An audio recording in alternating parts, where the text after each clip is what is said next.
నా పేరు మోగ దుర్గాభవాని. నేను నరసాపురం మండలం లక్ష్మీనేశ్వరం గ్రామం నుండి వచ్చాను.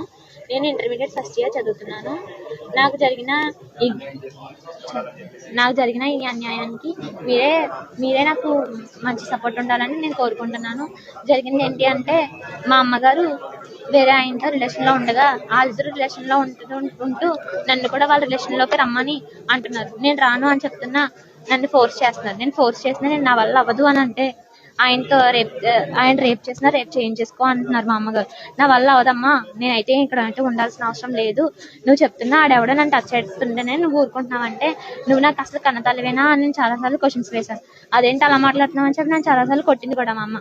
కొడితే ఎందుకు కొడుతున్నావు, నేను అడిగిన మాటలు నిజాలే కదా, నిజాలు కాకపోతే అబద్ధాలు అయితే నువ్వు నన్ను కొట్టావు అనుకోవచ్చు, ఆయన నన్ను అలా చేస్తున్నా కూడా నువ్వు ఆయనకి సపోర్ట్ చేసావంటే నేను ఇంకేమనుకోవాలి అని చెప్పేసి అంటే లాస్ట్కి ఇంట్లో నుండి పారిపోవాల్సిన స్థాయికి వచ్చేసాను. ఇంట్లో నుండి పారిపోయిన తర్వాత రాజునగర్ గోదావరి దగ్గరికి వెళ్ళాను. వెళ్ళిన తర్వాత గోదావరిలో చనిపోదామని చెప్పి ఆ లాస్ట్ మినిట్ మా అమ్మతో మాట్లాడాలనిపించింది. ఫోన్ చేస్తే ఫోన్ లిఫ్ట్ చేయలేదు. సరే అని చెప్పేసి వాయిస్ రికార్డ్ పెట్టాను. ఇలా చనిపోతున్నానమ్మా, ఇంక ఈ కూతురు ఉండదు, నువ్వు నాకు ఈ జన్మ ఉంటే నేను నీకు కూతురుగా పుట్టను అని చెప్పేసి చెప్పాను. చెప్పిన తర్వాత ఆ మెసేజ్ విన్న వెంటనే నన్ను బ్లాక్లో పెట్టేసింది. కానీ నాకు చాలా అంటే చాలా బాధాకరంగా అనిపిస్తుంది. అది చనిపోవాలి, ఇటు బ్రతకాల, ఏం చేయాలో తెలియని పరిస్థితిలో ఉన్నాను. అయితే అప్పుడే మా ఫ్రెండ్స్కి తెలిసింది.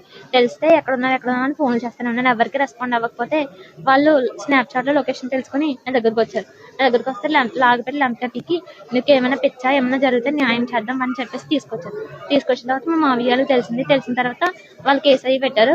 వాళ్ళ పోలీసులు ఏం చేశారు, వాళ్ళు కూడా నాకు న్యాయం చేయలేదు. వాళ్ళు కూడా న్యాయం చేస్తారని వాళ్ళ దగ్గరికి వెళ్తే వాళ్ళు కూడా న్యాయం చేయలేదు.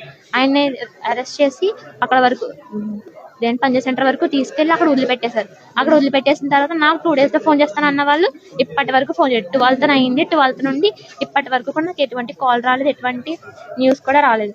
సరే అని చెప్పేసి నేను ఇప్పటి వరకు ఇక్కడికి రావడానికి మెయిన్ రీజన్ అంటే ఇదే.